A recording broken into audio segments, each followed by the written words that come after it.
You feel isolated in your path, while others advance through networks and connections you lack. Every day you question whether your independent approach is holding you back, watching colleagues succeed through relationships while you struggle alone.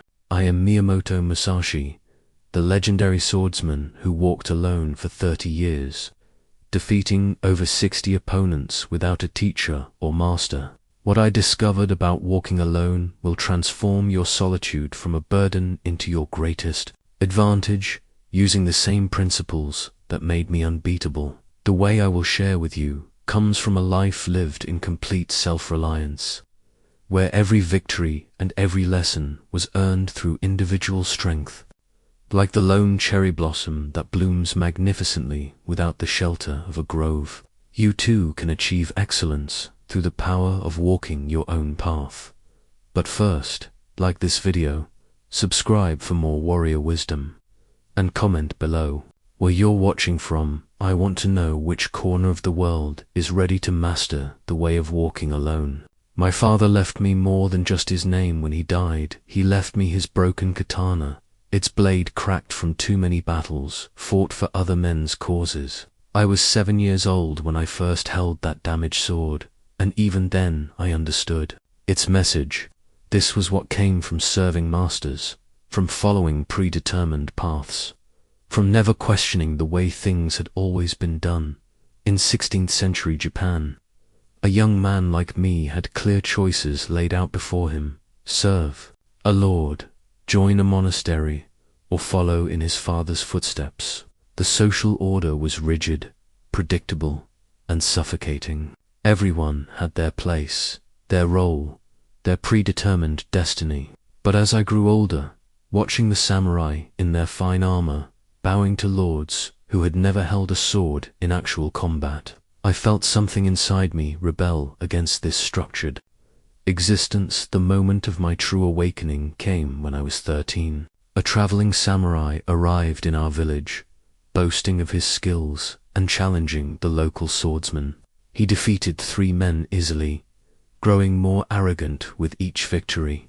The villagers whispered among themselves, afraid to challenge someone of his evident skill and social standing. But I watched him fight, and I saw something others missed. His technique was polished but predictable, refined but rigid.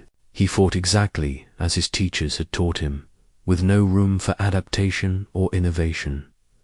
That night, I made a decision that would define my entire life. I would challenge him, not as a student of any particular school, not as a representative of any lord or tradition, but as myself alone. When I walked onto that makeshift battlefield the next morning, carrying my father's broken katana, I was no longer following anyone's path but my own. The fight lasted mere moments.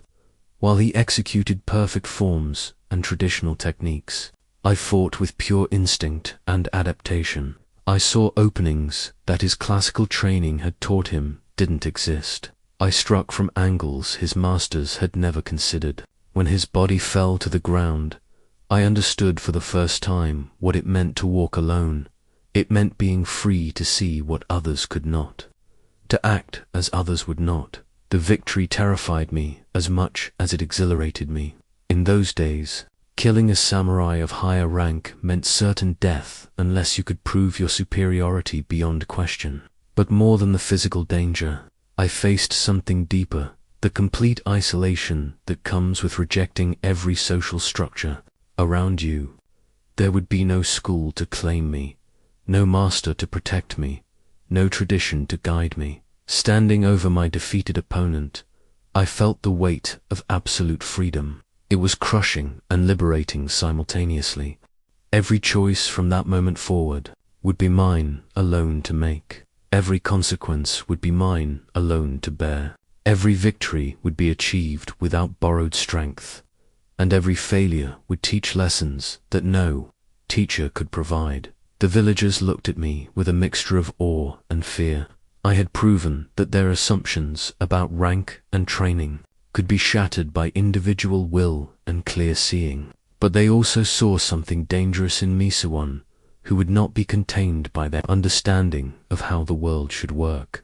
I was no longer one of them, if I ever truly had been. That afternoon, I packed my few belongings and began walking. I did not know where I was going, only that I would never again allow another person's vision of my life to limit what I might become. The broken katana remained with me as a reminder not of my father's failures, but of what happens when you fight other people's battles instead of your own. The fear that accompanied my first steps on the lone path was unlike anything I had experienced. It was the fear of having no safety net, no fallback plan, no one to blame if I failed. But beneath that fear was something magnificent, the knowledge that whatever I would become would be entirely my own creation. Walking alone meant that every skill I developed would have to be real, not theoretical.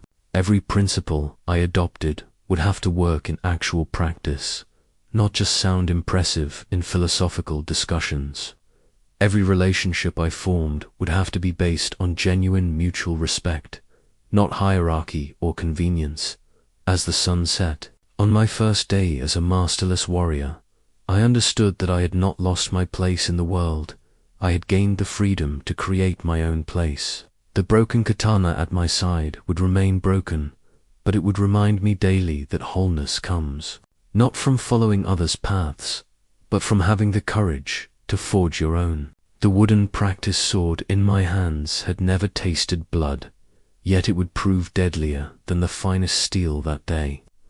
3 months after leaving my village, I encountered Arima Kihei, a renowned swordsman from the Shintaro school, outside the town of Hirafuku.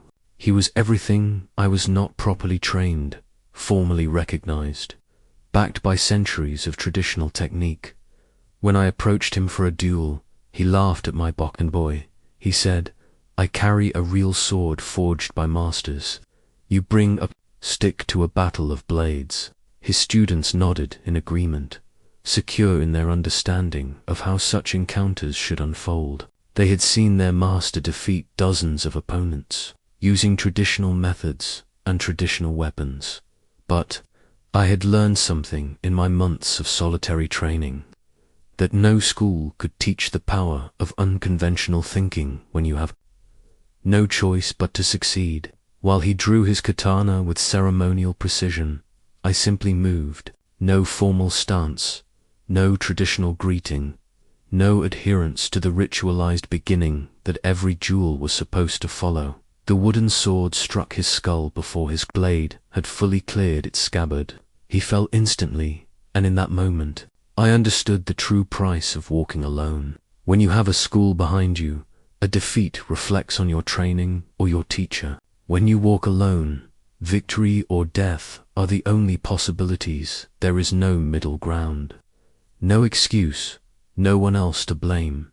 His students surrounded me, demanding explanations, threatening revenge, invoking the honor of their school. But what could I tell them? That their master had been defeated not by superior technique, but by the willingness to abandon technique entirely when survival demanded it.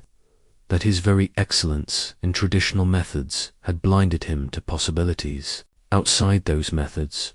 Standing there with blood on my wooden weapon, I realized that walking alone means bearing the full weight of your actions without the comfort of shared responsibility. When a samurai of an established school loses a duel, the defeat is analyzed, lessons are extracted, adjustments are made to the curriculum. When someone like me fails, there is only death. This knowledge changed how I approached every subsequent encounter. I could not rely on tested methods, because I had no methods beyond what I developed myself. I could not fall back on proven techniques, because every technique I used had to be proven by me in the moment of its application. I could not afford to lose, because I had no school to avenge me, no students to carry on my legacy, no reputation to survive my death. The isolation was complete and terrifying. As word of Arima Kihei's defeat spread, I was marked not as a rising star of swordsmanship, but as a dangerous anomaly. Schools would not accept me because I had proven their methods could be overcome. Individual swordsmen saw me as either a threat to be eliminated or a curiosity to be tested. I belonged nowhere, which meant I had to be complete in myself. But this isolation also granted me something invaluable: the necessity of seeing clearly without the filter of preconceptions. When you have no backup plan, no support system, no fallback position, your perception becomes razor sharp. You notice things that others miss because noticing might mean the difference between life and death. The wooden sword that killed Arima Kihei became my primary weapon for years afterward, not because I preferred it to steel, but because it reminded me daily that unconventional approaches often surpass traditional ones when wielded by someone with nothing to lose but everything to prove. Walking alone meant that every victory was entirely mine, but so was every responsibility for those victories' consequences. When established warriors fell to my unusual methods, their schools blamed me for not fighting honorably. But honor, I was learning, is often just another word for predictability, and predictability in combat is death. The path of independence demands a different kind of courage than the path of following others. When you follow, you can be brave, knowing that your bravery serves a tested cause. When you walk alone, you must be brave not knowing if your cause is worthy, only knowing that it is yours. In the still waters of mountain ponds, I found my greatest teacher, not in the reflection of my own face, but in the perfect mirror that showed me exactly what my sword forms looked like. Without the comfort of self-deception, water does not lie, does not flatter, does not make excuses. When my technique was flawed, the ripples told me so. When my movement was awkward, the surface revealed every imperfection. Traditional students had masters to correct their mistakes, senior students to guide their progress, established curricula to follow. I had only brutal honesty and the willingness to observe without bias. Every morning, I would practice my forms beside these natural mirrors, watching my reflection with the intensity of a man whose life depended on seeing clearly because it did. The discipline of self-teaching required me to become three people simultaneously: the student who practiced, the teacher who observed, and the critic who corrected. This split attention, while mentally exhausting, developed capabilities that formal training rarely produces. I learned to watch myself with the same intensity I would later use to read opponents. My method was simple but ruthless. I would attempt a new technique or variation, then immediately analyze what I had done wrong. Not what felt wrong or what seemed imperfect, but what actually was imperfect, as revealed by the water's surface, by the sound of my footsteps, by the balance of my body after each movement. The water mirror became my most honest sensei. Without a curriculum to follow, I was forced to learn from everything: the way cats moved when hunting, the balance of birds in flight, the efficiency of flowing water around obstacles. Traditional schools taught specific techniques for specific situations. I learned to extract principles from any source and adapt them instantly to combat applications. The absence of formal instruction also freed me from the limitations that formal instruction inevitably creates. Every sword school had techniques. They didn't teach strategies they considered beneath them, approaches they deemed inappropriate for their style. Walking alone, I was free to learn from sources that schools would never acknowledge: street fighters, peasant brawlers, even the movements of animals. I spent months studying the way experienced carpenters used their tools, not because I wanted to build houses, but because I wanted to understand how masters of any craft developed the unconscious competence that made their movements economical and effective. The principles were universal, even if their applications were specific. The hardest part of self-teaching was learning to unlearn. When I discovered that something I had practiced for months was actually making me weaker or slower, I had to abandon it completely, regardless of the time invested. A formal student might keep a flawed technique because his master taught it.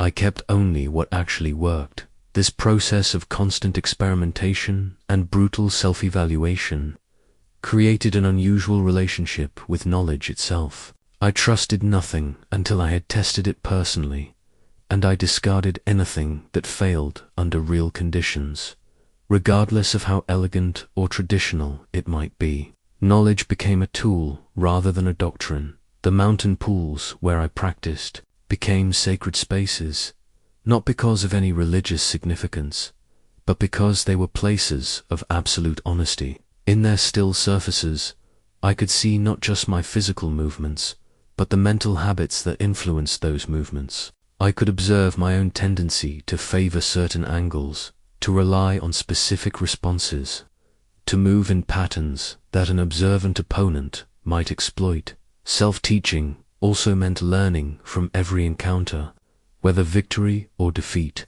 After each duel, I would retreat to quiet places and replay every moment, analyzing not just what had worked, but why it had worked. What had I seen in my opponent that others might miss? What had I done that was unrepeatable versus what could be systematized and improved? The isolation of learning alone developed in me an unusual hunger for understanding. Traditional students often learned techniques by rote, practicing forms until they became automatic. I learned by questioning everything. Why this angle rather than that one? Why this timing rather than another? Why this principle rather than its opposite? Years of solitary practice created a kind of internal compass that pointed not toward what I had been taught was right, but toward what actually worked under pressure. This compass would guide me through encounters where traditional techniques failed, where established wisdom proved inadequate,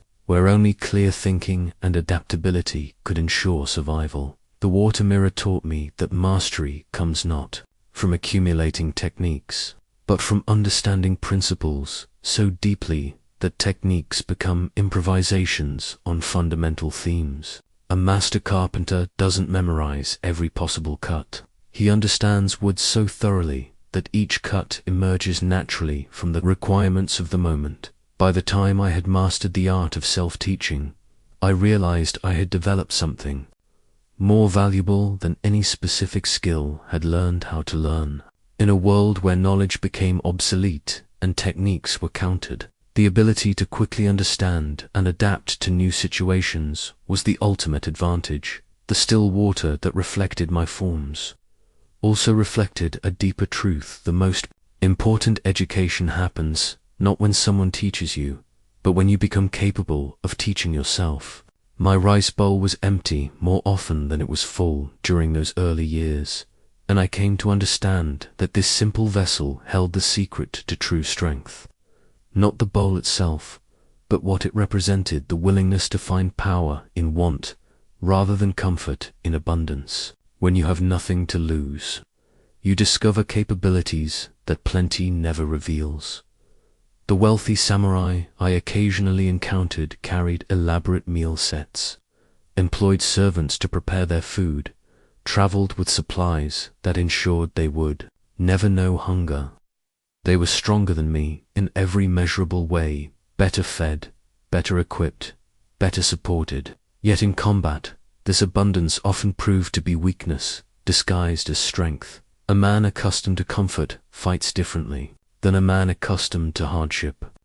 He hesitates longer before risking injury because he has more to lose. He conserves energy because he's not used to operating on minimal resources. He relies on equipment and support systems that might not be available in the decisive moment. His strength is borrowed from external sources rather than developed internally. My empty rice bowl taught me to find sustenance in what others would consider inadequate. When food was scarce, I learned which wild plants could nourish me, how to catch fish with improvised tools, where to find water in seemingly dry landscapes. These weren't skills I wanted to develop, they were skills that solitude forced me to develop. This forced self-reliance created a different relationship with need itself. Most people experience want as weakness, as evidence of their inadequacy or bad fortune. I learned to experience want as clarity. When you need nothing extra, you see exactly what is essential. When you depend on nothing external, you discover what resources exist internally. The difference between being alone by choice and being alone by circumstance became crucial to understand. Many people are isolated by rejection, failure, or social awkwardness. They experience solitude as punishment, as evidence that they lack the qualities others find valuable. This kind of aloneness breeds bitterness and resentment, but chosen solitude, the deliberate decision to walk apart from the crowd, creates an entirely different internal state. When you choose to be alone, you're not fleeing from others' judgment, but moving toward your own vision. The empty rice bowl becomes a symbol of freedom rather than poverty, discipline rather than deprivation. I learned to transform every apparent disadvantage into actual advantage through this philosophy of no dependence. When I had no horse, I developed stronger legs and better endurance than mounted warriors. When I had no fine sword, I learned to make any weapon deadly through superior technique. When I had no students or followers, I developed the ability to think and act without needing consensus or approval. The process of building inner resources while external resources remained scarce created a kind of unshakable foundation. Men who depend on wealth for security can be defeated by poverty. Men who depend on position for respect can be defeated by demotion. Men who depend on others for validation can be defeated by isolation. But a man who has learned to find strength in want cannot be weakened by loss. This philosophy extended beyond material possessions to emotional and social dependencies as well.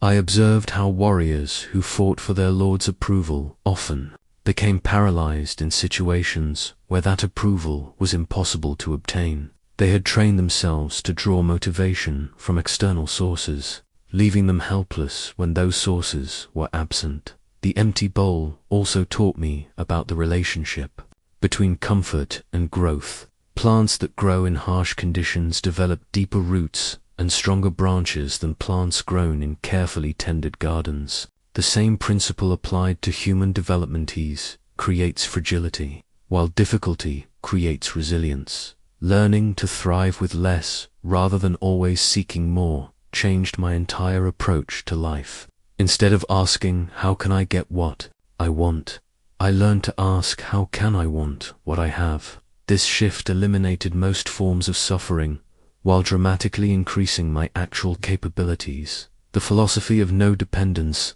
also influenced how I approached relationships with other people. Instead of seeking connections that would provide security, support, or advancement, I sought connections based on mutual respect and genuine compatibility. When you need nothing from others, you can offer everything to them. This approach, paradoxically, made me more attractive as an ally or companion. People sensed that I wasn't trying to use them, extract something from them, or burden them with my needs. My self-sufficiency gave them freedom to interact with me based on genuine interest rather than obligation or manipulation. Years of practicing no dependence created what I came to think of as portable strength capabilities that remained with me regardless of circumstances. A wealthy man's strength often disappears with his wealth. A popular man's confidence often vanishes with his popularity.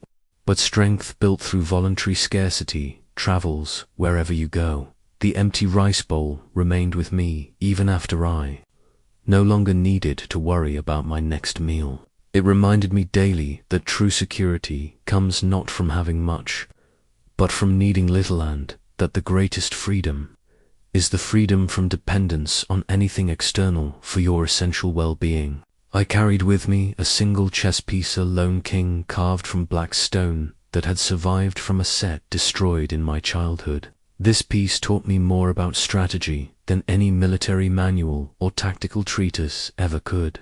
A king without his army must think differently, move differently, survive differently than one protected by ranks of supporting pieces. Traditional strategy assumes resources allies to call upon, supplies to draw from, territory to retreat to, backup plans when initial approaches fail. But walking alone strips away these assumptions, forcing you to develop a kind of strategy that depends entirely on your own capabilities and insights. When you have no backup, every decision carries absolute weight. Group leaders can afford to make mistakes because others can compensate for their errors. They can try experimental approaches because the cost of failure is distributed among many people. But when you walk alone, a single strategic error can mean death, and there is no one else to bear the consequences of your miscalculations. This reality sharpened my strategic thinking in ways that comfort never could. I developed the ability to read situations with unusual speed and accuracy because hesitation meant vulnerability. I learned to identify the critical factor in any encounter, the one element that, if properly addressed, would determine the outcome regardless of all other considerations. Groups often become paralyzed by complexity, trying to account for every variable and satisfy every member's concerns. Solitary strategists learn to cut through complexity to find the essential dynamic. What is the one thing that must happen for me to succeed? What is the one thing that must be prevented for me to avoid failure? Everything else becomes secondary. The heightened awareness that comes from having no support system creates a different quality of attention.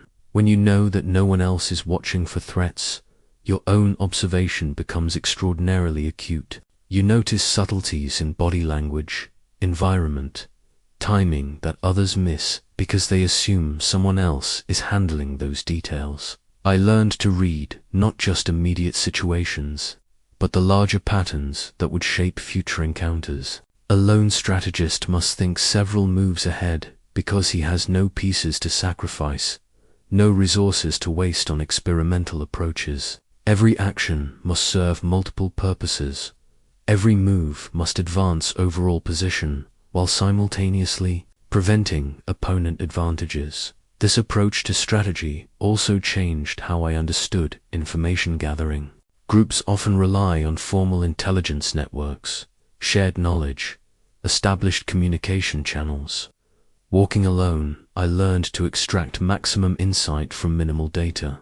A glance, an overheard conversation, a minor detail others would ignore, these became the foundation for strategic decisions. The absence of allies also taught me to see opportunities that group thinkers typically miss. When you have no one to coordinate with, you can move instantly when circumstances align favorably.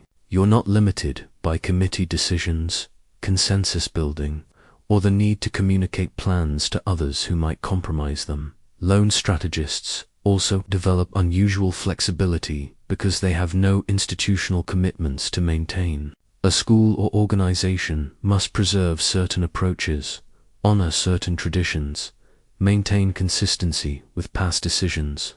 An individual can adapt instantly when new information suggests different approaches would be more effective.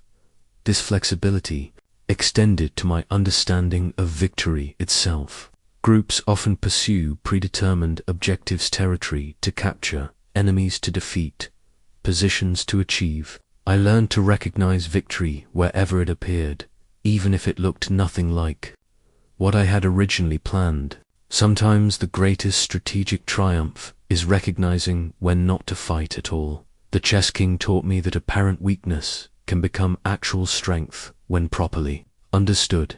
A lone piece cannot overpower multiple opponents through direct force, but it can often outmaneuver them by using superior positioning and timing. What looks like disadvantage becomes advantage when you're not limited by others' expectations or methods. Years of solitary strategy also developed in me an unusual comfort with uncertainty. Groups derive security from shared knowledge and collective decision-making, but these same factors can prevent rapid adaptation when circumstances change unexpectedly. I learned to make sound decisions with incomplete information, to act decisively while remaining open to course corrections. The most valuable strategic insight from my years of walking alone was understanding the relationship between independence and timing. When you depend on no one else, You can strike when the moment is perfect rather than when it's convenient for your allies. You can retreat when retreat is wise rather than when retreat is honorable. You can change directions when change is necessary rather than when change is approved by others. This approach to timing often made me appear unpredictable to opponents who expected conventional strategic thinking. They prepared for attacks that never came, defended against threats that materialized from unexpected angles, tried to counter strategies that I had already abandoned in favor of more effective approaches. The lone king survived on the chessboard, not through power, but through perfect awareness of position, timing, and possibility. In the same way, walking alone taught me that true strategic advantage comes not from having more resources than your opponents, but from using whatever resources you have more intelligently than they use theirs. The smooth riverstone I carried became polished not by water alone, but by countless hours of contemplation, my fingers wearing its surface, while my mind worked to understand the deeper patterns that governed combat, strategy, and life itself. This meditation stone reminded me daily that refinement comes through sustained attention rather than dramatic inspiration. Walking alone meant that every mental habit, every emotional pattern, every unconscious bias would eventually be tested. In life or death situations, there was no room for the comfortable self-deceptions that group membership often enables. When your survival depends entirely on clear thinking, you develop an unusual relationship with your own mental processes. I established daily practices not because I enjoyed them, but because I recognized their absolute necessity. Each morning, before any physical training, I would spend time in complete stillness, observing my thoughts without being controlled by them. This wasn't the formal meditation of monasteries, but the practical mental discipline of someone whose life depended on internal clarity. The discipline began with learning to distinguish between thinking and feeling. In groups, these often become confused. People mistake their emotional reactions for rational analysis, or they suppress valid emotions in favor of groupthink rationality. Alone, I learned to acknowledge feelings without being governed by them, and to think clearly even when emotions ran high. Fear required special attention because it appeared so frequently in my solitary life. Unlike group members who could share their fears or draw courage from others, I had to develop the ability to function effectively while afraid. This meant learning to use fear as information rather than allowing it to become paralysis. The key insight was that courage isn't the absence of fear. It's the willingness to act appropriately regardless of fear's presence. When you walk alone, you cannot wait until you feel brave to do what needs to be done. You must learn to move forward while acknowledging fear, using its energy to heighten awareness rather than prevent action. Anger posed different challenges. In groups, anger can be channeled toward collective action or dissipated through shared outrage. Alone, anger becomes either a useful tool or a dangerous liability, depending on your relationship with it. I learned to harness anger's energy for decisive action, while preventing it from clouding my judgment about when and how to act. The meditation stone taught me about the difference between being lonely and being powerfully alone. Loneliness is a state of wanting connection that isn't available. Powerful aloneness is a state of complete sufficiency within yourself, where connection becomes a choice rather than a need. This distinction was crucial because loneliness weakens judgment, while powerful aloneness clarifies it. A lonely person makes decisions based on the desire to end isolation, often accepting connections or opportunities that aren't genuinely beneficial. A powerfully alone person makes decisions based on clear assessment of actual value and compatibility. The daily practice of solitary mental discipline also developed unusual self. When you have no one else to blame for your mistakes, excuse your weaknesses, or compensate for your blind spots, you become motivated to see yourself with uncomfortable accuracy. This self-knowledge proved invaluable in combat, where could be fatal. I learned to observe my own mental patterns, the way I would study an opponent's fighting style. What did I tend to notice, and what did I tend to miss? What kinds of situations triggered emotional reactions that interfered with clear thinking? What assumptions did I make automatically, without conscious examination? This internal observation revealed that most people carry on constant internal conversations, streams of commentary, judgment, planning, and reaction that consume enormous mental energy. Learning to quiet this internal chatter when clarity was needed became one of my most valuable skills. The quiet mind sees opportunities that the busy mind misses. When your attention isn't divided between external situations and internal commentary about those situations, you can respond to what's actually happening rather than to your interpretations and projections about what's happening. Sustained solitary practice also taught me to find motivation within myself rather than drawing it from external sources. Groups often motivate their members through competition, approval, shared purpose, or fear of letting others down. Alone, I had to develop renewable internal sources of drive and commitment.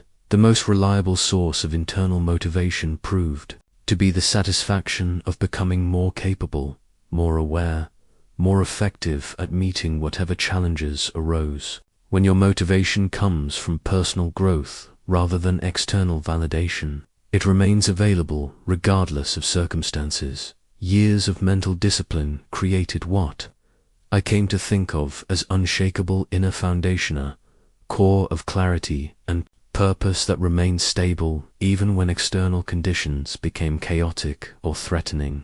This foundation provided a reference point for decision-making that didn't depend on others' opinions, social pressures, or temporary emotional states. Polished meditation stone in my pocket reminded me that true strength is built gradually, through consistent daily practice rather than dramatic gestures. Each hour of mental discipline made the next hour easier. Each day of clarity made the next day's challenges more manageable. By the time I had mastered the discipline of the solitary mind, I realized that external enemies were far less dangerous than internal confusion, and external allies were far less valuable than internal clarity. The greatest battles are fought and won in the space between thoughts, where awareness either governs reaction or is governed by it. The night lantern I carried cast only enough light to illuminate the next few steps of my path, yet it taught me the most important lesson about courage. You don't need to see the entire journey to move forward into darkness. You need only enough illumination to take the next right step, and the willingness to keep taking steps regardless of what waits beyond the light's reach. In the hours before dawn, when I would wake to prepare for duels that might end my life, fear would visit me with an intensity that no amount of training could eliminate. This wasn't the manageable anxiety that comes from social situations or everyday challenges. This was the primal terror of approaching annihilation, and I had no companions to share it with. No comrades to bolster my courage through their presence. Traditional warriors often faced death alongside brothers in arms, drawing strength from shared purpose and mutual support. They could look to their left and right and see others who had chosen the same risks, made the same commitments.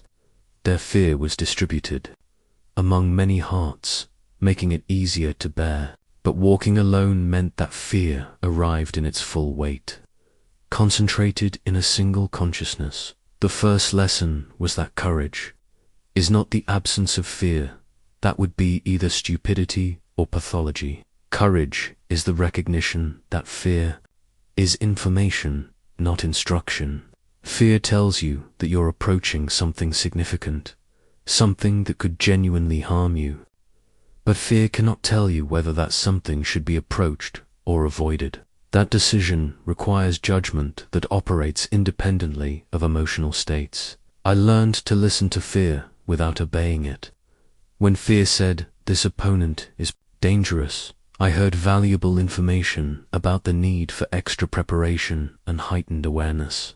When fear said you should run, I heard an option that needed to be evaluated alongside other options, not an imperative that demanded automatic compliance. The isolation intensified fear's effects because there was no one to witness my courage or cowardice. In groups, people often find strength in the desire to appear brave to others, or in the shame they would feel if they appeared weak. Alone, there was no audience for my courage except my own conscience. This meant that bravery had to come from deeper sources than the desire for approval or the avoidance of social judgment. Night after night, I practiced what I came to call deliberate fear, intentionally contemplating worst-case scenarios until they lost their power to paralyze me. If I was killed tomorrow, what would that mean? If I was defeated and disgraced, what would happen next? If I failed utterly in my chosen path, what alternatives would remain? This practice didn't eliminate fear, but it changed my relationship with fear. Instead of fighting against it or being controlled by it, I learned to include it as one factor among many in my decision-making process. Fear's voice became one counselor among many, valuable but not supreme. The lantern taught me that courage in darkness requires a different quality than courage in daylight. When you can see clearly, courage often comes from confident assessment of your advantages and preparation. When you cannot see what you're moving toward, courage must come from commitment to your direction regardless of unknowable obstacles. This distinction proved crucial in combat situations where traditional strategies failed and improvisations became necessary. The warrior who can only be brave when he understands the situation completely will hesitate at precisely the moments when immediate action could mean the difference between victory and death. Fear also taught me about the relationship between external security and internal strength. The more external support systems you have, the less internal courage you're forced to develop. Remove those support systems, and many people discover that they have been borrowing strength from sources that might not always be available. Walking alone forced me to develop what I came to call portable courage, bravery that didn't depend on favorable circumstances, encouraging companions, or familiar environments. This courage had to travel with me wherever I went, remain available regardless of conditions, and renew itself from internal rather than external sources. The process of facing fear repeatedly without support also revealed that most fears are far worse in anticipation than in reality. The hour before a duel was often more terrifying than the duel itself. The night before a dangerous journey was more frightening than the actual dangers encountered on the road. Fear's purpose is to motivate preparation, but it often overestimated threats to ensure adequate caution. Understanding this pattern allowed me to use fear more intelligently. Instead of taking fear's assessments at face value, I learned to extract the useful information while discounting the emotional exam. This made me both more careful and more careful about real dangers, more bold about imaginary ones. The lantern's small circle of light also showed me that courage doesn't require seeing the end goal clearly. You don't need to know how the story ends to take the next chapter seriously. You don't need to guarantee victory to commit fully to the battle. Sometimes the bravest act is continuing forward when continuation requires faith rather than certainty. Years of facing fear without support taught me that authentic courage comes from alignment between your deepest values and your immediate actions, not from the absence of difficulty or the presence of advantages. When what you do matches who you are, fear becomes irrelevant not because it disappears, but because it no longer controls your choices. The preserved hawk's eye that I carried, a gift from a falconer whose life I had once saved, became my constant reminder of what vision could be when freed from the distortions of group thinking and social pressure. A hunting hawk sees with perfect clarity because its survival depends entirely on accurate perception. It cannot afford the luxury of seeing what it wishes to see or what others tell it to see on groups. Perception becomes a shared activity.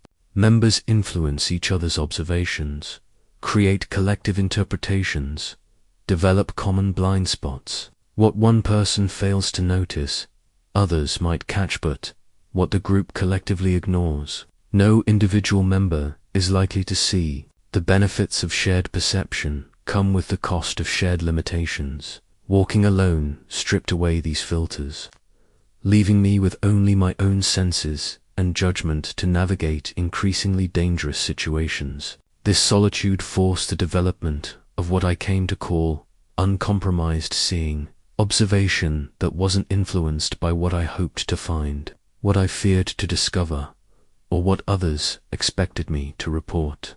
The first breakthrough came when I realized that most people see not what is present, but what their expectations predict should be present. They look for confirmation of their assumptions rather than evidence that might challenge those assumptions. A swordsman expecting a traditional attack might miss an unconventional approach until it's too late to respond effectively. I trained myself to observe without expectation, to notice what was actually happening rather than what I thought should be happening. This required suppressing the mind's natural tendency to categorize and predict, at least during the initial moments of observation. Only after gathering raw data would I allow interpretation and analysis. This approach revealed patterns that others consistently missed. A slight shift in weight distribution that preceded attack, a momentary glance toward an escape route that revealed tactical thinking, a change in breathing rhythm that indicated fear or determination. These subtle signals were visible to anyone, but they were noticed only by observers, trained to see rather than interpret. The hawk's eye also taught me about the relationship between stillness and perception. A moving observer sees different things than a still observer. When you're caught up in action, reaction, planning, or emotional response, your attention is divided between internal processes and external observation. True clarity requires periods of complete stillness where all mental activity is focused on receiving information. I developed the practice of what I called predator stillness, moments of absolute quiet, where my awareness expanded to take in every available detail about my environment and situation. These weren't meditation sessions, but hunting modes, states of relaxed alertness where nothing escaped notice. In combat, this enhanced perception often meant the difference between life and death. I could see attacks forming before they were launched, read intentions in subtle changes of posture and expression, identify weaknesses and opportunities that opponents didn't realize they were revealing. This wasn't mystical insight, but trained observation freed from distraction. The solitary development of clear seeing also revealed how much social interaction distorts perception. When you're concerned about how others will judge your observations, you unconsciously edit what you allow yourself to notice. When you're trying to fit in with group opinions, you suppress perceptions that might make you appear strange or difficult. Walking alone eliminated these social pressures, allowing me to trust my own senses completely. If I observed something that seemed impossible or unlikely, I could investigate further without worrying about social consequences. If my perceptions conflicted with conventional wisdom, I could follow my observations rather than deferring to authority. The freedom to see clearly also extended to self-observation. Groups often provide feedback about your behavior, but this feedback is filtered through others' perceptions, biases, and social considerations. Alone, I learned to observe my own patterns with the same objectivity I applied to external situations. I could see how my emotional states affected my judgment, how my assumptions influenced my observations, how my desires distorted my assessment of opportunities and risks. This self-awareness proved as valuable in combat as awareness of opponents, because many mistakes come from internal confusion rather than external challenges. The hawk's eye reminded me that clear seeing requires not just good eyesight, but the right mental state for receiving information.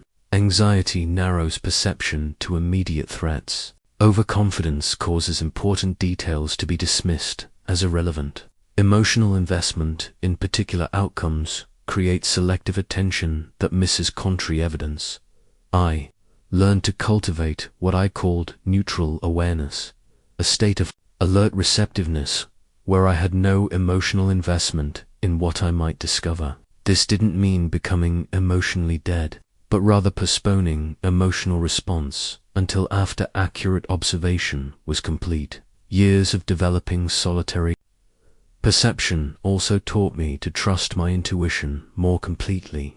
Intuition is often dismissed as unscientific or unreliable, but I discovered that it's actually rapid, unconscious processing of subtle information that conscious analysis might miss or dismiss. When walking alone, you develop sensitivity to environmental changes, social dynamics, and personal energy that group members often overlook because they're focused on group interactions. A slight change in atmospheric pressure that suggests weather shifts, a barely audible sound that indicates approaching danger, a subtle shift in someone's energy that reveals their true intentions. This enhanced sensitivity wasn't supernatural but natural, the result of sustained attention without distraction. When your survival depends on accurate perception, your nervous system adapts by becoming more sensitive to relevant information. What seems like mystical insight is often just trained awareness operating at peak efficiency. The clearest seeing also required learning to observe without immediately acting on what I observed. Many people see accurately but react so quickly that they don't have time to fully process what they've seen. I learned to maintain awareness while controlling response, gathering complete information before deciding how to act. This patience in observation often revealed that initial impressions, while accurate as far as they went, were incomplete. An opponent's apparent weakness might be a deliberate deception. An obvious opportunity might be a trap. A clear advantage might be temporary. Full seeing required time for complete patterns to emerge. The hawk's eye taught me that the highest level of perception is seeing not just what is, but what is becoming, recognizing the early signs of changes before they become obvious to everyone else. This predictive seeing came from understanding the deeper patterns that govern how situations develop over time. By the time I had mastered the art of seeing clearly, I realized that most conflicts are won or lost in the realm of perception long before they reach the realm of action. The warrior who sees more accurately, processes more completely, and responds more appropriately will prevail regardless of technical skill differences. The temple bell in my possession had its clapper removed years ago, yet it taught me more about power than any weapon I had ever carried. Without the ability to make sound, it represented something profound, the strength that comes not from what you express, but from what you contain. True power resonates from within, creating influence through presence rather than noise. In a world where most people felt compelled to fill every silence with words, to announce their intentions, to constantly validate their existence through verbal expression, I discovered that restraint created a different kind of magnetic force. When you speak less, others listen more carefully. When you hold your counsel, others become curious about your thoughts. When you remain silent, your eventual words carry exponentially more weight. This discovery came not from philosophical study, but from practical necessity.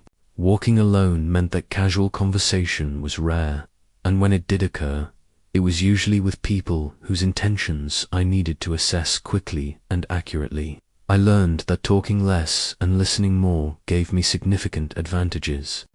In these encounters, most people reveal far more than they intend when they feel compelled to fill conversational spaces. They share their fears, their plans, their weaknesses, their assumptions, not because they want to provide this information, but because they're uncomfortable with silence and feel driven to maintain verbal connection. The silent bell taught me to become comfortable with quiet spaces in conversation, to resist the social pressure to respond immediately to questions or statements. This pause, this willingness to let silence exist often caused others to continue talking, providing additional information that proved valuable for understanding their true motivations and capabilities. In combat situations, this principle became even more powerful. Opponents often revealed their strategies through casual comments, nervous chatter, or boastful declarations intended to intimidate. By remaining silent, I encouraged them to share information that I could use against them, while revealing nothing about my own approaches or mental state. The practice of strategic silence also taught me about the relationship between internal, quiet, and external awareness. When your mind isn't busy generating commentary, reactions, or responses, your attention becomes available for noticing subtle details about your environment and the people in it. I discovered that most internal dialogue is repetitive, unproductive, and distracting. The voice in your head that provides constant analysis, judgment, and planning often interferes with direct perception and immediate response. Learning to quiet this internal chatter created space for more useful mental activities. Silence also became a tool for cultivating what I called energetic presence, the quality that makes some people immediately noticeable when they enter a room, even if they say nothing. This presence comes not from what you do, but from how completely you inhabit your own being without needing external validation or attention. People are drawn to this kind of centered silence because it's so rare. In a world full of people desperately seeking attention, approval, and recognition, someone who needs none of these things stands out dramatically. They become magnetic, not because they're trying to attract others, but because they're completely sufficient within themselves. The removed clapper also represented the power of restraint in emotional expression, while others reacted immediately. To every provocation, insult, or challenge, I learned to respond from choice rather than impulse. This emotional silence often frustrated opponents who were trying to trigger reactions they could exploit. But when you don't respond predictably to emotional manipulation, people reveal their strategies more quickly. They escalate their efforts, trying harder to get the reaction they expect. And in doing so, they expose their own emotional needs and tactical approaches. The depth that develops when you stop seeking external validation through constant expression is remarkable.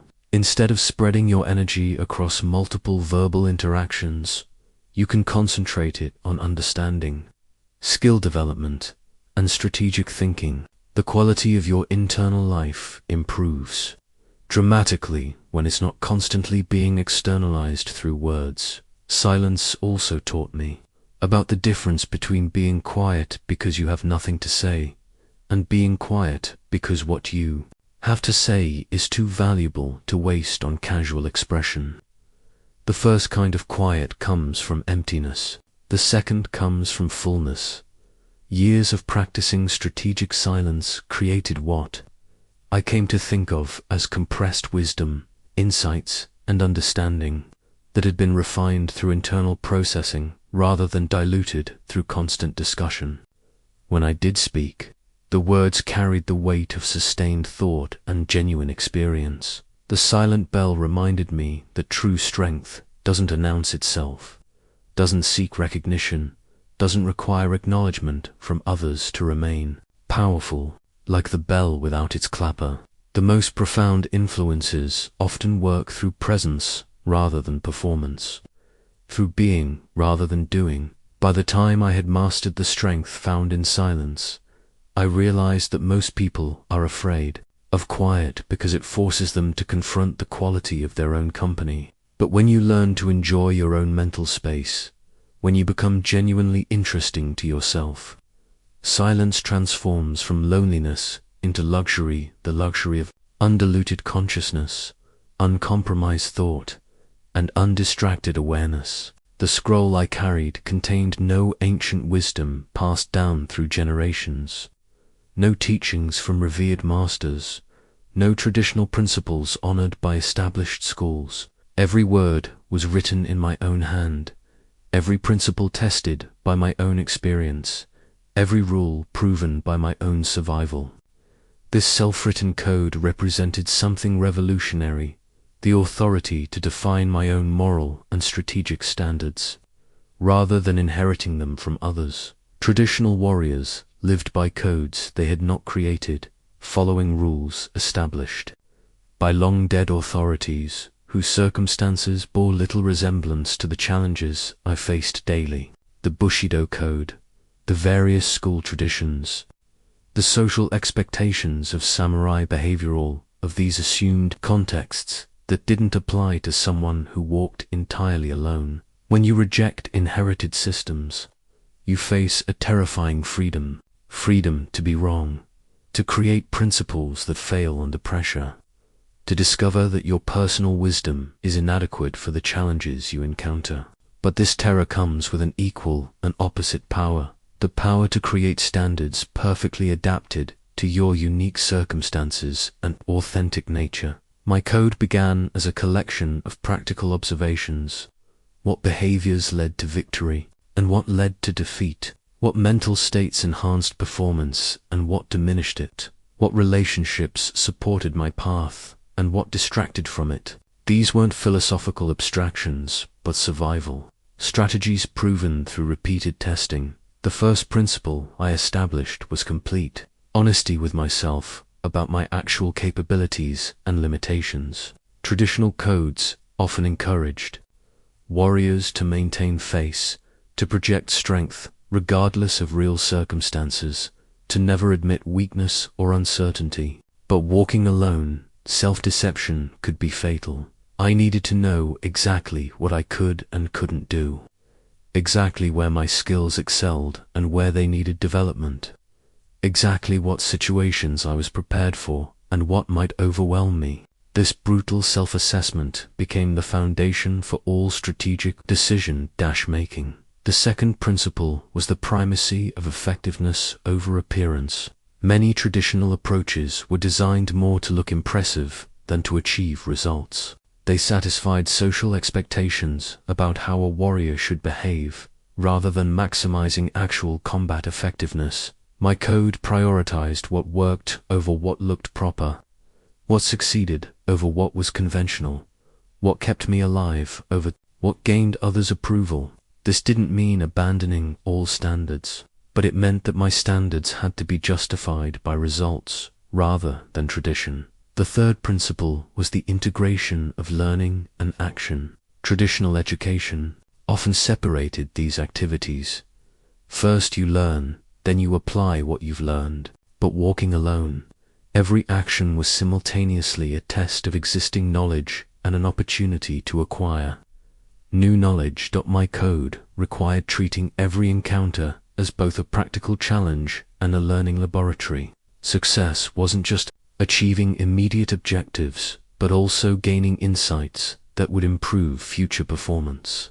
Failure wasn't just missing immediate objectives, but also missing opportunities to understand why the failure occurred. The responsibility of creating my own code was overwhelming at first. When you follow established principles, you can blame the system if the principles prove inadequate. When you create your own principles, inadequacy reflects directly on your judgment, understanding, and wisdom. This responsibility also created unusual motivation for careful thinking and honest evaluation. When traditional followers make mistakes, they can often continue following the same system while blaming external circumstances. When you're following your own code, mistakes require examining and potentially revising the principles themselves. The self-written scroll also contained principles about the kind of person I wanted to become, not just the kind of warrior I wanted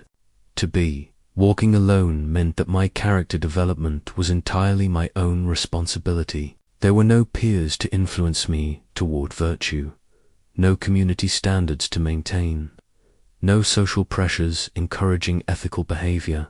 I had to decide for myself what constituted honorable conduct when no one was watching, what level of integrity to maintain when convenience suggested compromise, what kind of treatment others deserved when they couldn't reciprocate or retaliate. These character principles proved as practically important as tactical ones. Maintaining high personal standards created the kind of internal stability that enhanced performance under pressure. Knowing exactly what I stood for made decision-making faster and more confident when time was critical. The code also established boundaries around relationships and commitments. Because I had chosen a path of independence, I needed clear guidelines about when temporary alliances were appropriate, when obligations should be honored despite costs, when loyalty was deserved, and when it became self-destructive. Writing my own rules also meant accepting responsibility for their consequences in ways that followers of traditional codes never experience. When established principles lead to disaster, followers can maintain faith in the system while blaming poor implementation. When personal principles lead to disaster, the creator must acknowledge flawed thinking and create better principles. This responsibility was terrifying but also liberating. Instead of hoping that inherited wisdom would prove adequate for my unique circumstances, I could create wisdom specifically designed for the path I had chosen to walk. Years of living by self-created principles taught me that moral authority comes not from following rules, but from understanding why rules exist, what purposes they serve, and how they need to be adapted when circumstances change. The scroll I carried represented something precious, the hard-won right to be my own moral authority, while accepting complete responsibility for the consequences of that authority. By the time my code had been tested through countless encounters, I realized that the greatest freedom isn't freedom from rules, but the freedom to create rules that serve your deepest purposes and highest aspirations, while remaining flexible enough to evolve as your understanding deepens and your circumstances change. In the fresh snow outside a mountain village, I once discovered a single wolf track leading away from the pack's trail one animal that had chosen to hunt alone rather than follow the established path. That lone paw print taught me something profound about leadership. The greatest influence often comes not from leading others, but from demonstrating what becomes possible when someone refuses to follow anyone else. Traditional leadership requires followers, hierarchies, formal authority, and systematic methods for directing group behavior. But I discovered a different kind of leadership, one that worked through example rather than instruction, through demonstration rather than delegation, through inspiration rather than command. The paradox was unmistakable. The more completely I committed to walking alone, the more others wanted to understand my path. The more I proved I needed no followers, the more people were drawn to follow my example. The more independent I became, the more influence I seemed to develop over others who encountered my approach to life. This influence emerged not because I sought it, but because authentic independence is so rare that it creates natural magnetism. Most people spend their lives following others' expectations, conforming to social pressures, seeking approval and avoiding disapproval.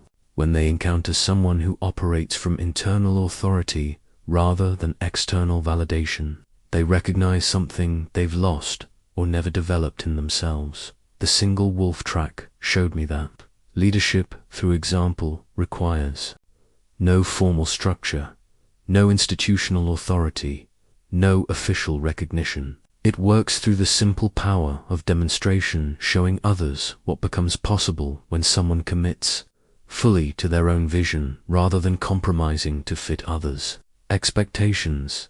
This kind of leadership also demanded higher standards than conventional leadership.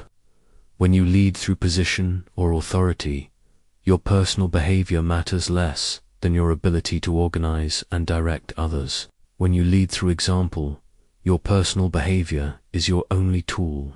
Every action either reinforces or undermines your influence. I discovered that people observe authentic independence with unusual intensity. They watch to see if someone who claims self-sufficiency actually lives self-sufficiently. They test too. See if someone who appears uncompromising will maintain standards under pressure. They study to see if the results match the confidence. This scrutiny created constant pressure to maintain the highest possible standards of performance, character, and consistency. Traditional leaders can delegate responsibility when they're tired, sick, or struggling. Leaders through example must embody their principles, regardless of circumstances, because their influence depends entirely on the quality of their demonstration. The wolf track also reminded me that solitary leadership often means blazing trails that others can follow later, but which you must navigate without guidance. Conventional leaders work within established systems, following proven models, adapting successful approaches from other contexts. Leaders through example must create entirely new approaches when existing models prove inadequate. This pioneering aspect of solitary leadership required unusual tolerance for uncertainty and risk. When you're the first person to try something, you have no guarantee it will work, no precedent to follow, no safety net if it fails. But success in uncharted territory creates possibilities that others can later explore with less risk. The influence that emerged from walking alone was qualitatively different from conventional influence. Instead of getting people to do specific things, it inspired them to examine their own assumptions about what was possible. Instead of creating followers who imitated my methods, it encouraged others to develop their own methods based on their own authentic nature and circumstances. This indirect influence often proved more powerful than direct leadership because it worked with people's deepest aspirations rather than their surface compliance. When someone chooses to follow your example rather than your instructions, their commitment comes from internal conviction rather than external pressure. The lone wolf track also taught me about the relationship between solitude and service.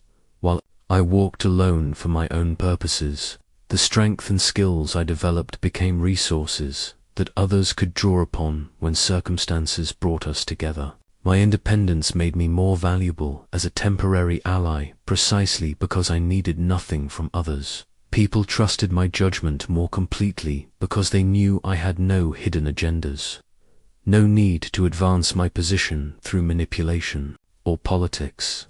They could rely on my assessment of situations because they knew I would tell them the truth, regardless of whether that truth served my interests. This trustworthiness created opportunities for a different kind of leadership, situation-specific guidance that helped others navigate challenges without creating ongoing dependency. I could offer my strongest efforts and best insights because I knew the relationship would end when the immediate situation was resolved. Years of accidental influence through authentic independence taught me that the most powerful leadership often happens when you're not trying to lead anyone. When your focus is entirely on walking your own path with integrity and excellence, others naturally become interested in understanding how you developed the strength to choose such a path. The single track in the snow represented something valuable. Courage to leave the pack when the pack's direction doesn't align with your deepest knowing about where you need to go. Sometimes the greatest service you can provide to others is demonstrating that such courage is possible, that independence is achievable, and that the results of walking alone can inspire others to discover their own unique paths rather than settling for the common trail that everyone else follows without questioning where it leads. The katana I forged in complete solitude, away from any master swordsmith's guidance or established techniques, became the sharpest blade I ever carried. Not because I possessed superior metallurgical knowledge, but because I could focus entirely on understanding the relationship between heat, metal, and purpose without distraction, compromise, or the need to satisfy anyone else's standards except those demanded by the blade itself. This perfect weapon taught me that certain kinds of mastery can only be achieved in isolation, not because others would interfere, but because the depth of attention required simply isn't possible when consciousness is divided between internal focus and social interaction. The blade demanded complete presence, absolute patience, and total commitment to understanding its needs, rather than imposing my preconceptions upon it. Traditional apprentices learned surrounded by other students, competing for attention, comparing their progress, adjusting their efforts based on peers' performance.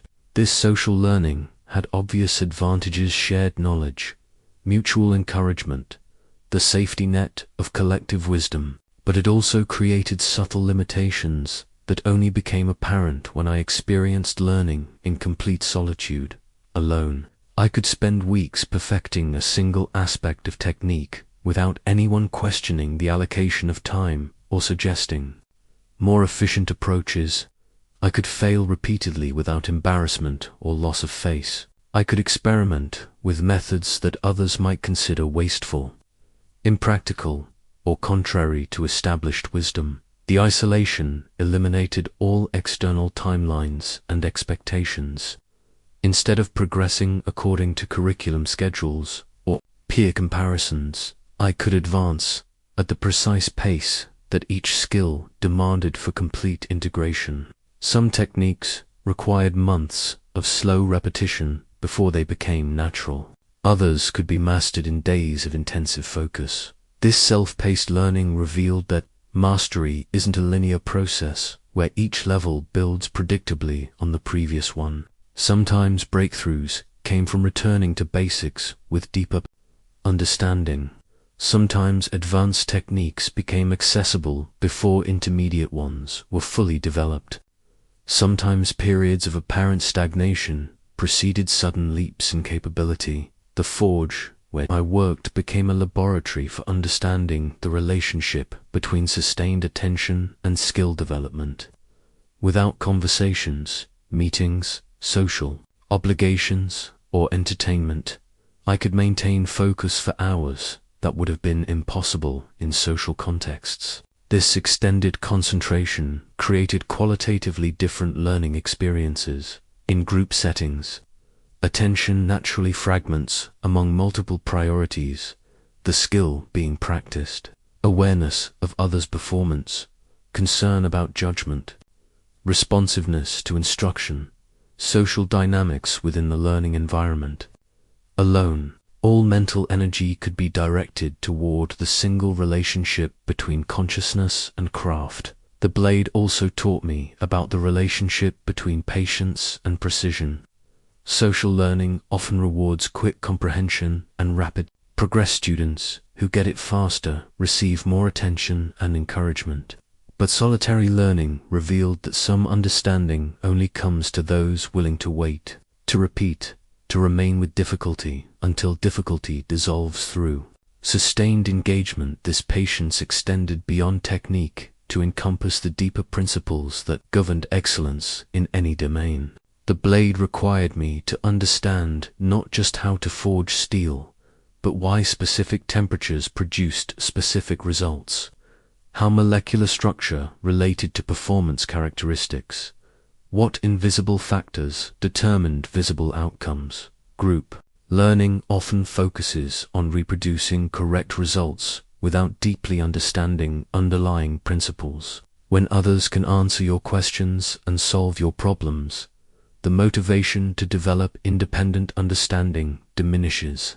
Isolation forced me to become genuinely knowledgeable rather than merely competent at following directions. The months spent alone with metal and fire also revealed how much creative potential is suppressed by concern about others' opinions. Traditional methods existed because they produced reliable results, but they also prevented exploration of possibilities that hadn't been systematically investigated.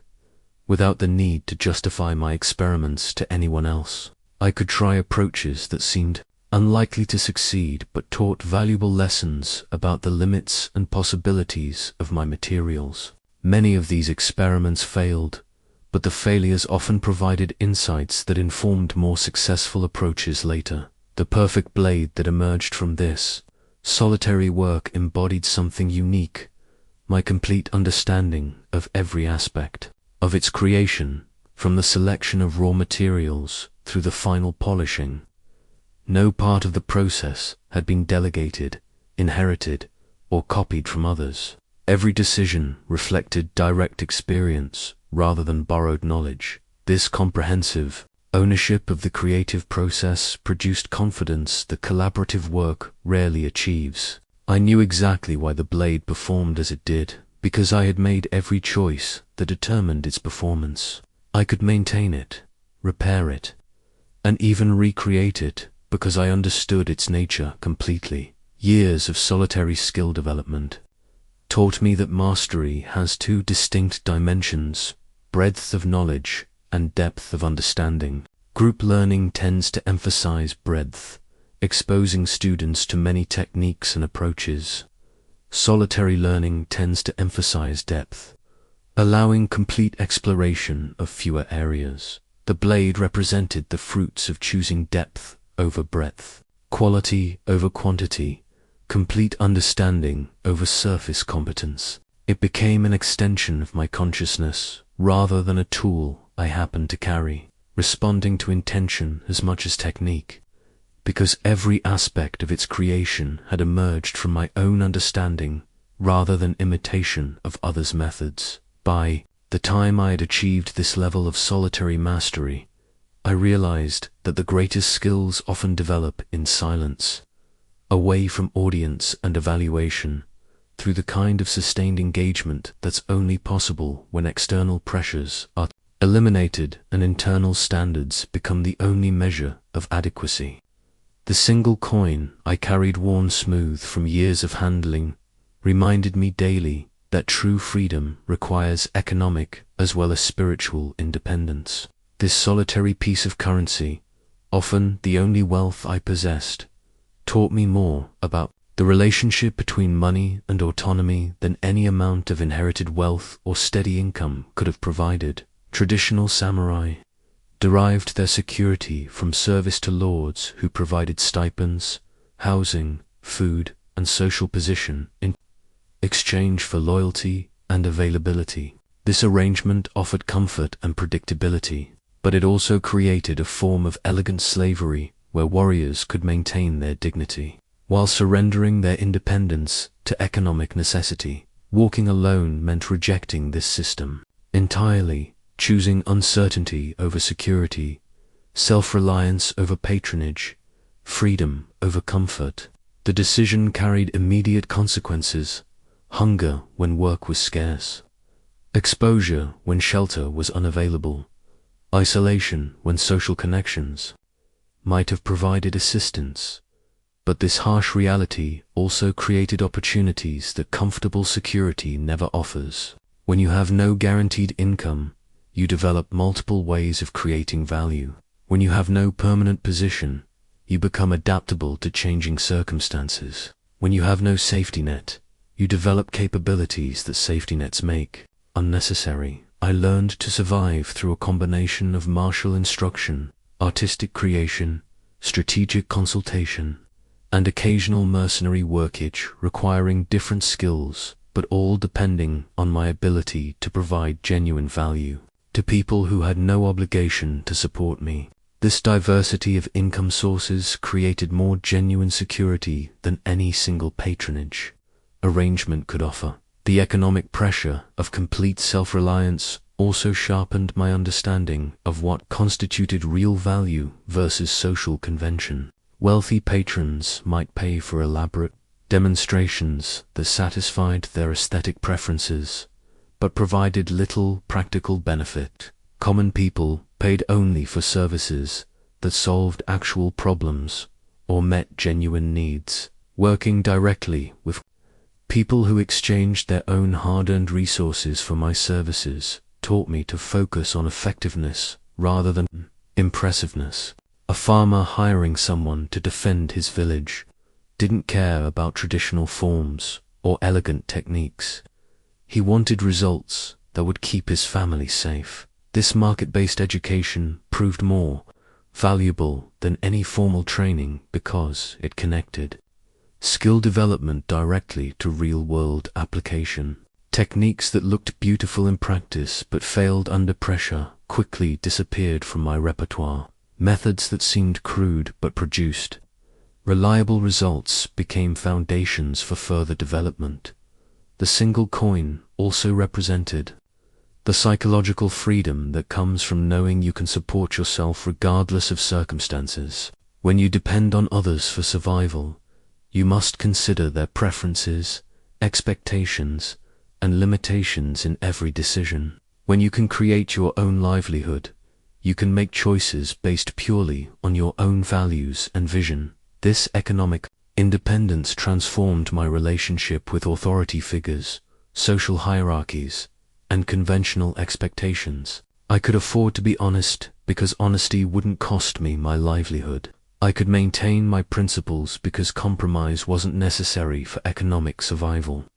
I could walk away from situations that violated my standards because walking away didn't mean destitution. The discipline required for economic self-reliance also developed character qualities that proved valuable far beyond financial contexts. Living within minimal means taught patience, planning, and the ability to distinguish between wants and needs. Creating value for others developed empathy, communication skills, and the ability to see situations from multiple perspectives.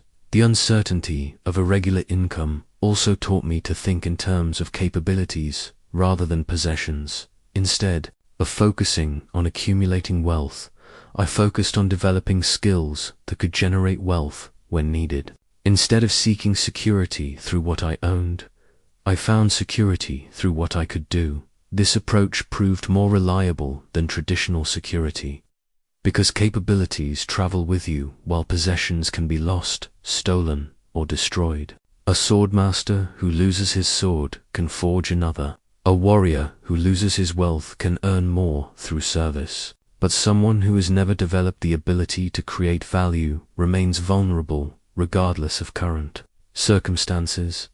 The worn coin taught me that economic independence isn't primarily about money, it's about the confidence that comes from knowing you can meet your own needs through your own efforts. This confidence affects every aspect of behavior, from the way you negotiate with others to the risks you're willing to take in pursuit of your goals. Years of economic self-reliance also revealed the hidden costs of financial dependence on others.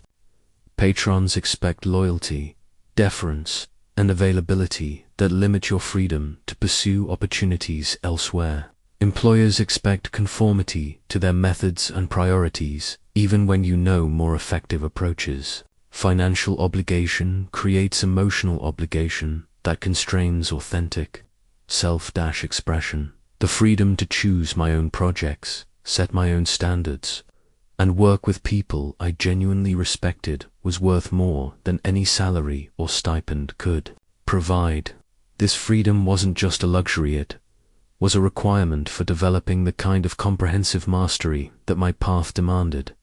By the time I had mastered the economics of independence, I realized that financial self-reliance and spiritual self-reliance were inseparable. You cannot be truly free in spirit while remaining dependent in body. The single coin that represented all my material wealth also represented something invaluable, the knowledge that I could support the life I had chosen to live through my own capabilities rather than others' generosity, creating genuine security through developed competence rather than borrowed comfort. The empty dojo I created for myself, simple space marked only by worn earth and the memory of countless solitary practice sessions, represented something sacred that few ever experience.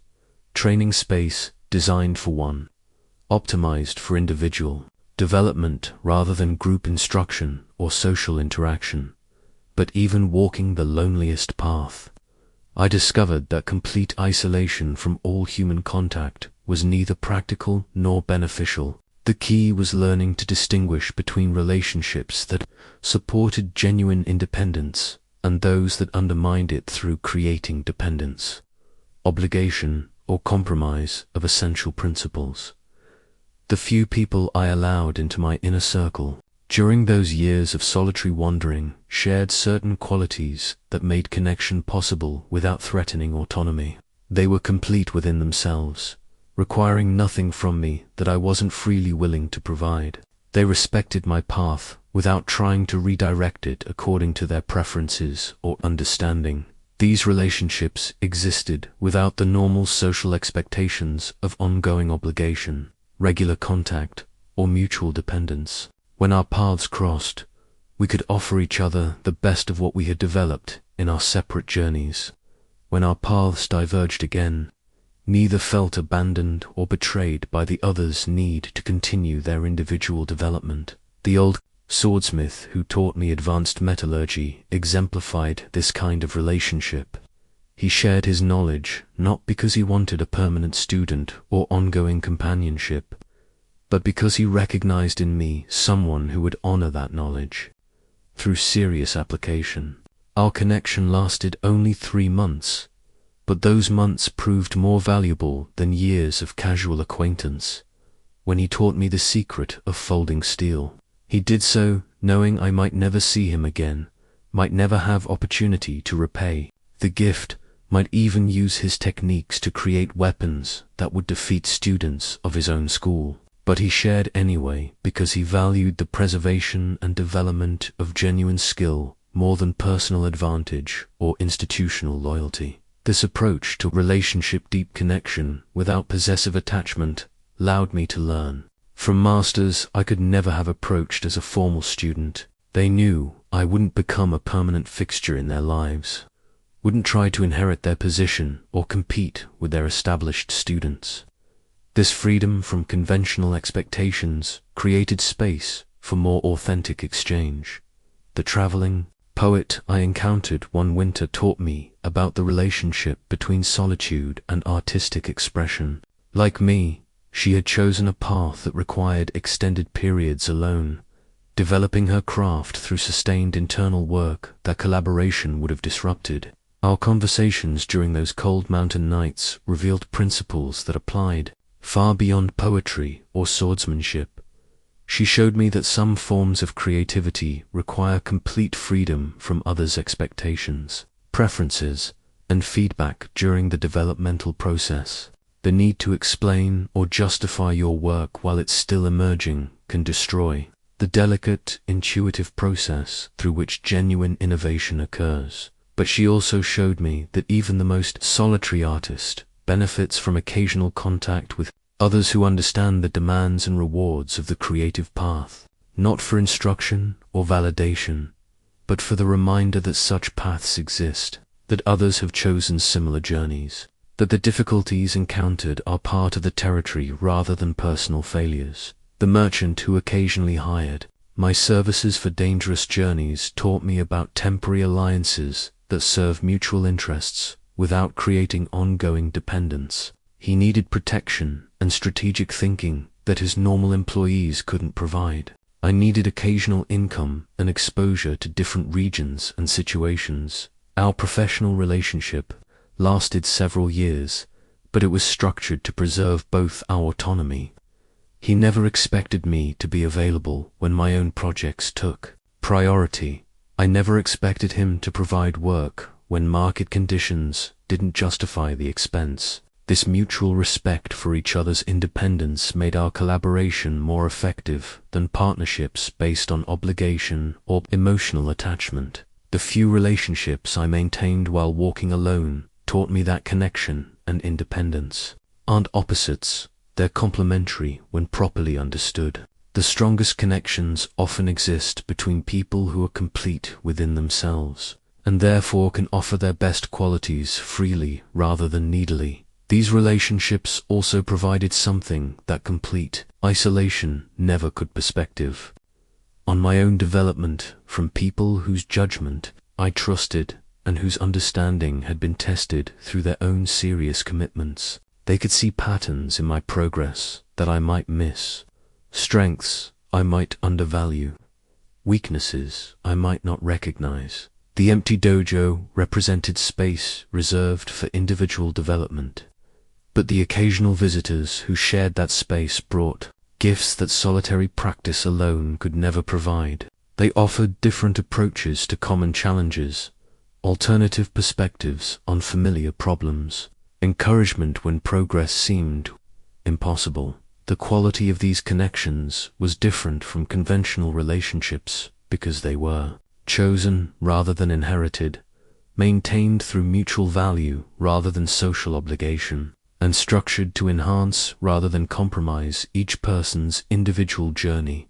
By the time I had learned to maintain relationships while preserving independence, I realized that the warrior's inner circle doesn't consist of people who support your path by agreeing with it, but people who support your path by walking their own paths with similar integrity and commitment. They remind you through their example that the solitary way, while difficult, is possibly in that its fruits are worth whatever sacrifices it demands. The sapling I planted before leaving a mountain village where I had spent one transformative winter grew into something magnificent, a tree that stands alone on the hillside, its branches reaching higher than any tree in the sheltered grove. Below, this living monument taught me that the greatest legacy of walking alone isn't what you accomplish during your lifetime, but what becomes possible for others who witness the proof that such a path can be walked successfully. Traditional legacy depends on institutions, schools that preserve teachings,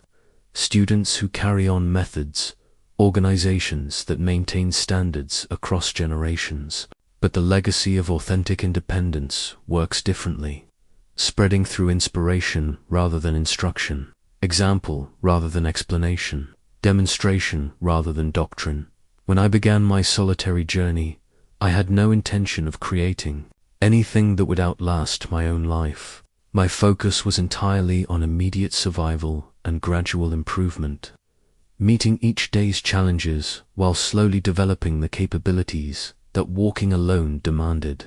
But something unexpected happened. As the years accumulated, my path itself became a teaching. People who encountered me, even briefly, carried away something they had never seen before, living proof that complete self-reliance was possible in a world that seemed to require dependence, compromise, and conformity for survival. They saw someone who had chosen the hardest possible path and made it work through discipline, skill, and unwavering commitment to individual vision. This influence spread in ways I never anticipated or planned. Young warriors began questioning whether they needed masters or schools to develop genuine skill. Merchants started wondering whether they could create businesses based on their own vision rather than copying established models. Artists began exploring whether their most authentic work might emerge from solitary development rather than collaborative production. The tree that grew from my planted sapling influenced others, not by teaching them to plant identical saplings, but by proving that trees could thrive without the protection of established groves. Each person who encountered this evidence adapted the principle to their own circumstances, creating their own version of independence rather than imitating my specific methods. This indirect influence proved more powerful than direct instruction could have been.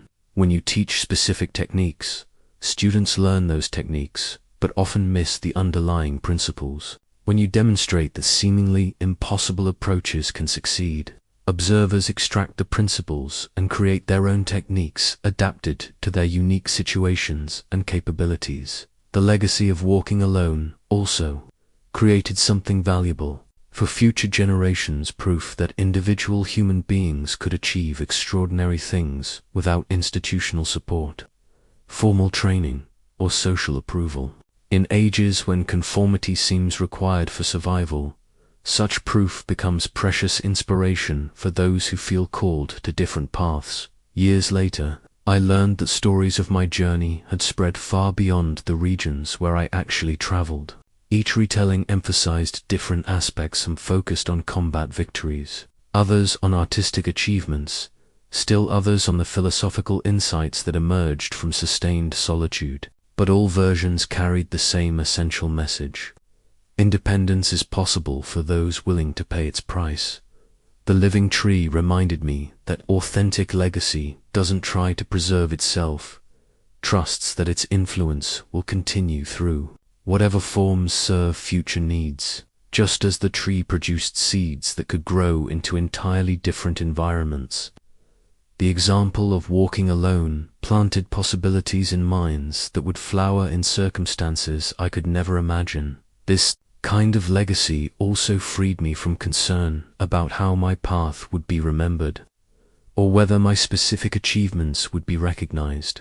The value wasn't in the particular things I accomplished, but in the proof that such accomplishments were possible through individual effort, guided by personal vision rather than inherited wisdom.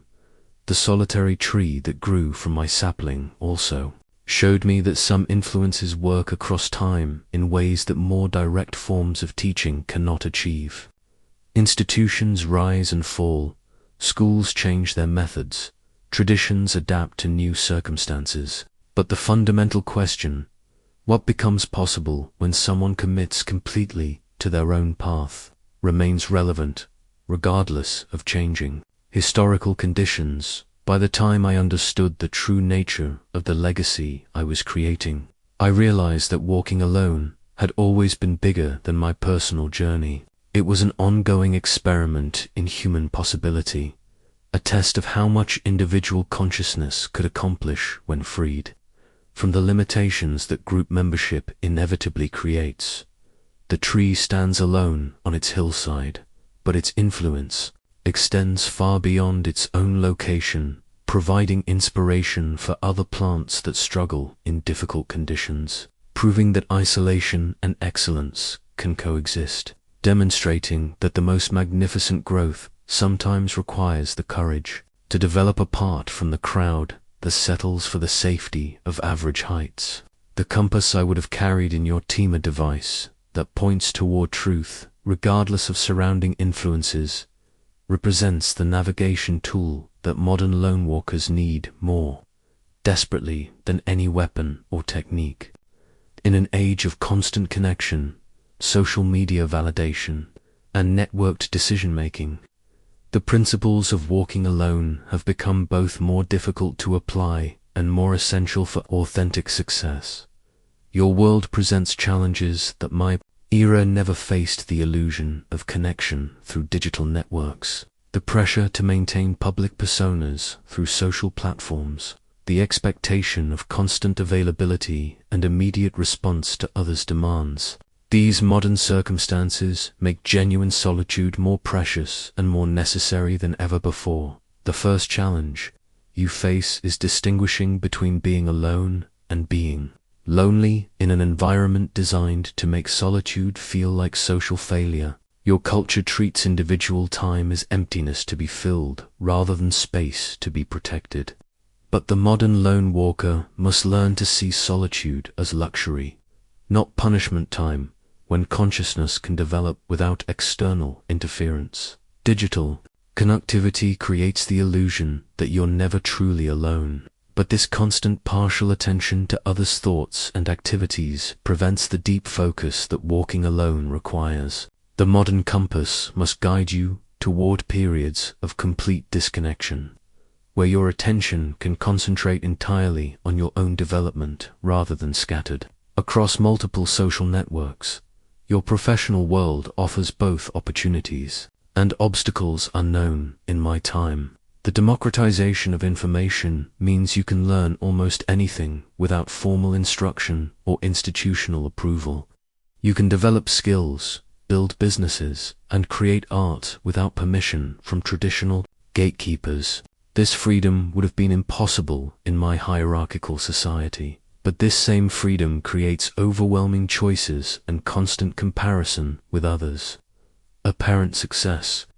The modern lone walker must learn to navigate infinite possibilities without becoming paralyzed by options or distracted by others' achievements. Your compass must point toward authentic interest rather than social validation, genuine value rather than popular opinion. The economy of your time actually favors independent operators in ways that mine never could. You can work from anywhere, serve global markets, create value through individual skill rather than institutional affiliation. The lone walker of today has unprecedented opportunities to achieve economic independence through personal capabilities rather than inherited position or social connections.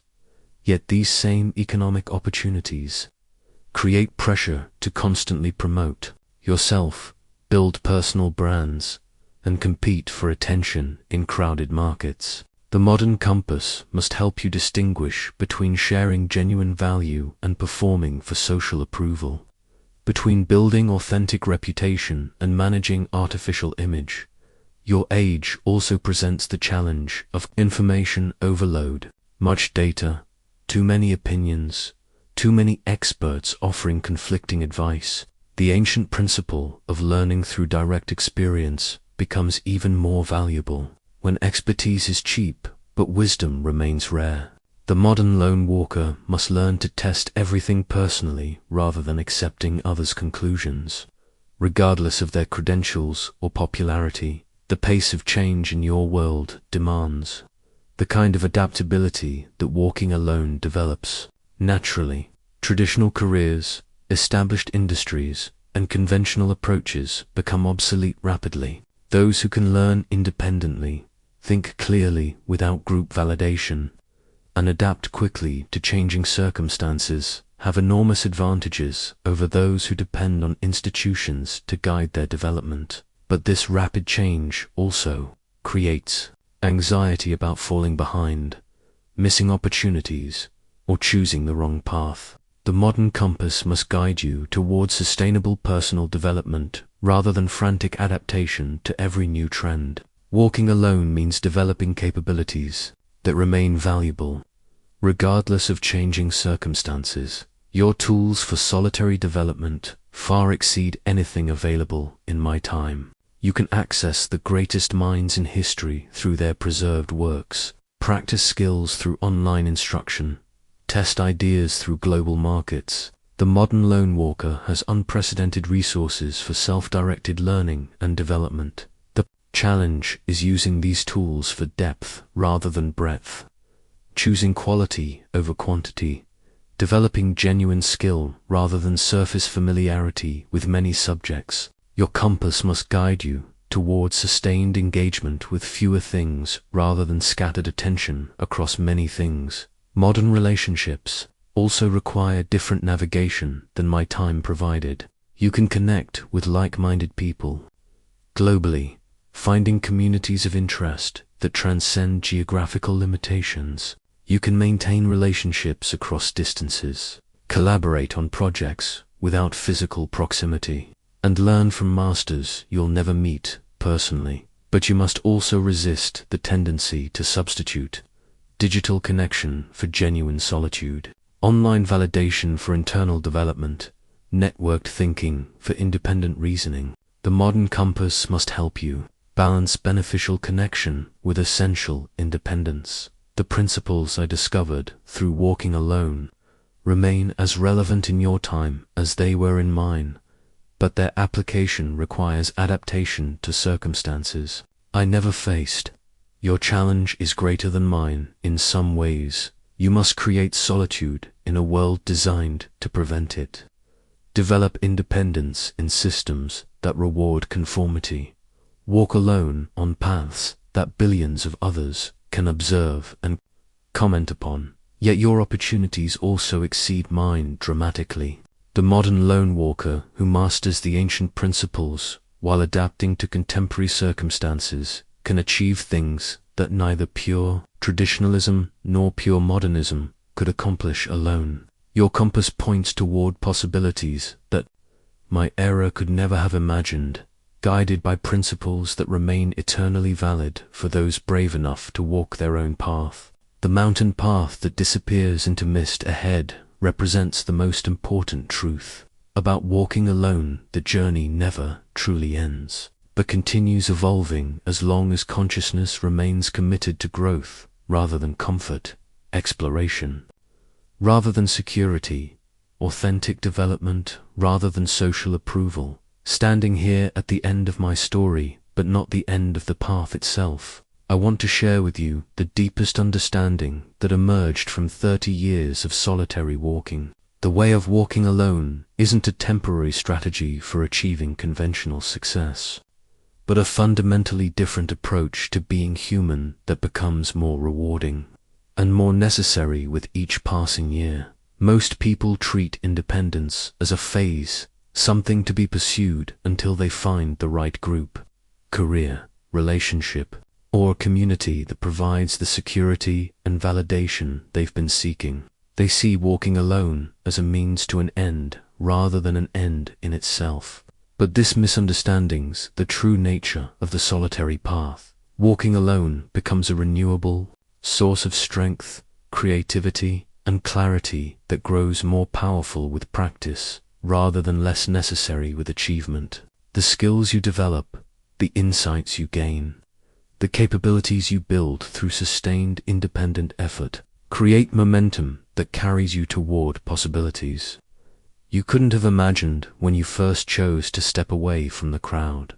The peace I found in accepting my unique journey came not from reaching a destination, but from understanding that the journey itself was the destination. Each day of walking alone, each challenge met through individual resources, each insight gained through personal experience added depth and richness to consciousness that no external achievement could provide.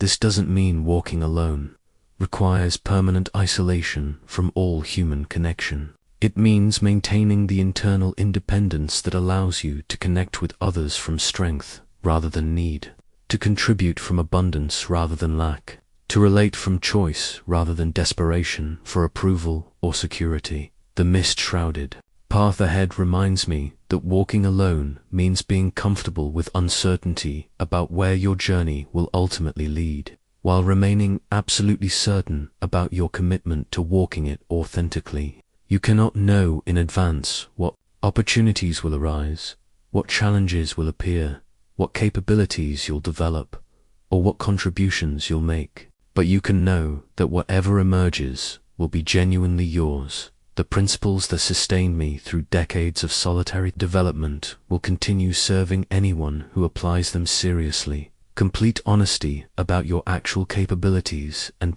limitations, relentless focus on effectiveness over appearance, integration of learning with action, building internal resources rather than depending on external support, strategic silence that preserves energy for essential communication, creating your own standards rather than accepting inherited ones. These principles work not because I discovered them, but because they align with fundamental realities about how consciousness develops when freed from the distortions that group membership creates.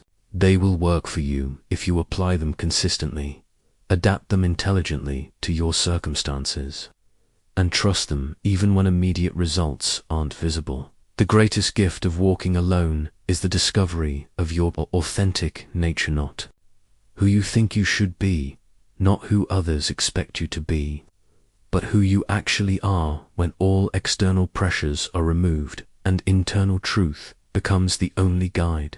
This authentic self is stronger, more creative, more capable than any socially constructed identity could ever be. But discovering authentic nature requires the courage to disappoint others who have invested in your remaining who they think you are. It requires accepting that your path might not make sense to people you care about.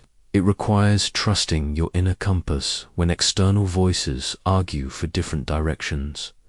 The way forward remains as clear today as it was when I first chose it. Move toward whatever calls to your deepest nature, regardless of whether that calling makes sense to anyone else. Develop capabilities that serve your authentic purposes, rather than capabilities that impress others or conform to expectations. Build strength from within, rather than borrowing it from external sources. Walking alone also means accepting responsibility for your own happiness, fulfillment, and sense of purpose, rather than expecting others to provide these essential qualities. This responsibility is terrifying, but also liberating terrifying, because no one else can be blamed if you fail to create a meaningful life. Liberating, because no one else can prevent you from creating such a life. The eternal nature of this path means that mastery brings not an end to challenge, but access to higher levels of challenge. Each capability you develop reveals new possibilities that were previously invisible. Each insight you gain opens questions you weren't previously capable of asking. Each strength you build creates capacity for contributions you weren't previously able to make. This endless expansion is why walking alone never becomes boring or pointless. There is always another level of understanding to explore, another capability to develop, another way to express your unique nature more completely. The path provides its own motivation through the intrinsic satisfaction of becoming more fully yourself with each step forward. As the mist clears from the path ahead, I see not an ending, but a beginning year, beginning on the way of walking alone. The principles I've shared are offered not as rules to follow, but as possibilities to test, adapt, and improve through your own experience. Your journey will be uniquely yours, but it need not be taken without guidance from those who have walked similar paths. The way forward is eternal, because consciousness itself is eternal, always capable of growth, always able to discover new aspects of its own nature, always free to choose authenticity over convenience, truth over comfort, individual excellence over group mediocrity. Walk alone, but know that in walking alone, you join the timeless company of all who have chosen the pathless path, the endless way, the eternal journey toward whatever you're capable of becoming when nothing external limits what you're willing to become internally.